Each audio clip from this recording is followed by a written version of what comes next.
बेलापूर या ठिकाणी कॉलेज आणि हॉस्पिटल असं 8 एकरावरती हा संपूर्णपणे सुसज्ज असं मेडिकल कॉलेज उभं राहणार होतं. मात्र काल भाजपाच्या नगरसेवकांनी याला सभागृहामध्ये विरोध केलेला आहे. आपल्यावर या ठिकाणी भाजपच्या आमदार मंदाताई म्हात्रे आहेत. ताई, काय म्हणाल, गेल्या अनेक वर्षापासून आपण याच्यासाठी प्रयत्न केले होते, मात्र आता त्याला विरोध होताना दिसतोय. गेले 3 वर्ष झाले सातत्याने जागा मिळवण्यापासून त्याच्या परवानगी आणण्यापासून अनेक जण कोर्टात गेले होते. इथले स्थानिक नेते आमचे गणेश नाईक साहेब, त्यांचे सगळी लोक 40+ बरेच वेळा जाऊन कोर्टात जाऊन स्टे आणला. ही जागामध्ये मँग्रोज आहे, अशा वेगवेगळ्या प्रकरणातून गेले 3 वर्ष मला परेशान केलं.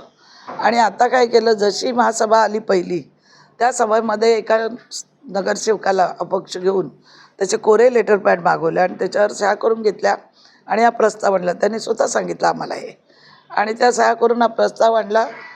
उपमहापौर, महापौरचे मिस्टर या सगळ्यांनी सह्या घेऊन तो प्रस्ताव तयार केला, सभागृहात आणला.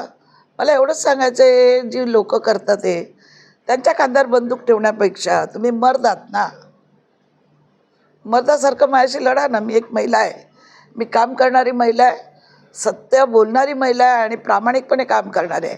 तर प्रत्येक कामाला माझ्या अडखटे आणण्याचा जो प्रयत्न चालू आहे, पण आज हे महाराष्ट्रात हॉस्पिटल उभं राहणार, मेडिकल कॉलेज आणि हॉस्पिटल हे केवळ आणि केवळ जे उभं राहील, या राज्याचे माननीय मुख्यमंत्री आमचे तरुण तडफदार देवाभाऊ देवेंद्र फडणवीस साहेब यांच्या आशीर्वादानेच हे हॉस्पिटल उभं राहणार आहे आणि ते होऊन घातलेलं आहे. आणि आता काय सांगतात, तर जागा बदलवा, द्या तुम्ही मला जागा.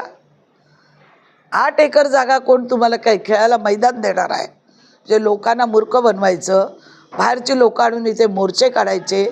हे नगरसेवक काल कमळाच्या जीवावर निवडून आले, यांनी कधी कमळाचा एक बॅनर लावलाय का हो? हे उपमहापौर झाले, यांचे भाऊ, यांनी कधी कमळाचं काम केलं? एक निशाणी दिली म्हणून तुम्ही निवडून आलात आणि भारतीय जनता पार्टीच्याच प्रस्तावाला, आमदाराचा तुम्ही विरोध करता. सभागृहात काय बोललं पाहिजे, कसं सभागृहात चाललं पाहिजे, याचं प्रशिक्षण देण्याची गरज आहे. पण ही काय हाताखालचे कटपुतले आहेत, त्यांच्या खांद्यावर बंदुकी ठेवलेल्या आहेत आणि ते चालवतात आहेत. त्यांचा भ्रम निराश झालेला आहे. माननीय मुख्यमंत्र्यांनी आयुक्तांना पत्र दिलं, आयुक्तांना आदेश दिले की यांनी जर ठराव मांडला तो ताबडतोब विखंडित करा आणि माझ्याकडे पाठवा. त्यामुळे हवा गेली यांची. म्हणून काल तातूरमातूर बोलत होते, ताईंना भेटू, ताईंना समजावू. मग एवढ्या याच्या अगोदर का न सांगितलं 3 वर्ष मला अगोदर? आपण जागा बघितली असती दुसरीकडे. आणि या प्लॉटवरती कमर्शियल उद्योगधंदा चालू होता. या प्लॉटवरती 5-5, 6-6 लाख रुपये कंपन्यांकडनं भाडं मिळायचं आणि त्या कंपन्यांची मुलं ट्रेनिंगला यायची. ते भाडं बंद झालं ना या लोकांचं, म्हणून तिथे विरोध आहे. तोच भूखंड का पाहिजे? शिडकोने 8 भूखंड बेलापूरला दिले आहेत, 5 भूखंड नेरूळला दिले आहेत. 2 एकरचा भूखंड मी देते ना उद्या करून. 8 एकरच्या भूखंडाची काय गरज आहे? जे लोकांच्या डोळ्यात धूळ झोकायची. काही लोकांना, आमच्या लोकांनी विचारलं, आप किधर से आहे? हमको पता नहीं, घर बचाने के लिए हमको बुलाया. मोर्चाला आणलेली लोक 2-4 सोडली, जे पैसे घ्यायचे, ज्यांना पैसे मिळायचे ती लोक सोडली. बाकीची सगळी भाड्याने आणलेली होती.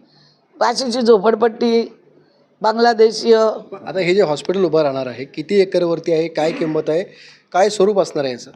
8.5 एकरवरती उभं राहणार आहे. हॉस्पिटल मेडिकल कॉलेज झाल्यामुळे अनेक लोकांना रोजगार मिळणार. नुसतं आरोग्य नाही, तर रोजगाराची संधी मिळणार. समोरचा परिसर सगळा सुखमय होणार. अनेक लोकांच्या हाताला काम मिळणार. डॉक्टर आहे, नर्स आहेत, आया आहेत, मामा आहेत, ॲम्ब्युलन्स आहे, मेडिकलचं स्टोअर आहे. कितीतरी लोकांना साफसफाईचं काम आहे, माळी काम आहे. अनेक लोकांना रोजगार मिळणार. अनेक लोकांचे जीवन सुखी होणार आहे आणि पालिकेला उत्पन्नातून भर पडणार आहे. हे सगळं बघवत नाही, आम्ही केलं नाही. मेडिकल कॉलेज सुद्धा तिथेच होणार, त्याच जागेमध्ये. आम्ही हे केलं नाही 25 वर्षात. आम्ही भूखंड काढले आणि विकले. पालिकेने तुम्हाला 2 भूखंड दिले होते, तिथे तुम्ही टावर बांधले. वाशी 17 प्लाझा हॉस्पिटलला दिला, तो बांधून विकला 40ला. आज 40त 800 जी लोक देतात ती सुद्धा देत नाही. सरळ सांगतात कॉट नाहीत. मी तर ते धंदे केले नाही ना. मी शिडकोकडनं प्लॉट अर्ध्या किमतीत काढला, म्हणजे शिडको प्लॉट देत नाही, विकतात. आणि तुम्हाला कशाला पाहिजे ते बोला ना. सोशल कामासाठी सिडको प्लॉट देते. आता मला जवळजवळ गेल्या वर्षी 5 ते 6 प्लॉट दिले सोशलसाठी. सगळ्या प्रकल्पग्रस्तांच्या शाळांना प्लॉट दिले. चांगल्या कामासाठी सिडकोकडे प्लॉट पाहिले तर सिडको देतच आहे ना. तुम्हाला ज्या नगरसेवकांनी विरोध केलेला आहे सभागृहामध्ये, तुम्ही स्वतः आक्रमक पवित्रा घेतला त्यांच्या विरोधामध्ये घेणार आहात? असं आहे की अनेक नगरसेवक आजीमाजी जे आहेत त्यांचे अनेक बांधकामं अनधिकृत आहेत, टावर आहेत, त्यांच्या आई बहीण भाव नातलग अनेक जमिनी सिडकोच्या जागेवरती. जाना बोनकोड्यात किती टावर बदलेत बघा ना. कोणाच्या जागा आहेत? सिडकोच्या आहेत ना. कोणाचं गाव आहे? मला बोलायला लावू नका. मी जर बोलायला लागली ना तर खूप डेंजर होऊन जाईल. मग मुख्यमंत्र्यांनी दखल घेतली तुमच्या? म्हणून तर गप्प राहिले ना सगळे काल.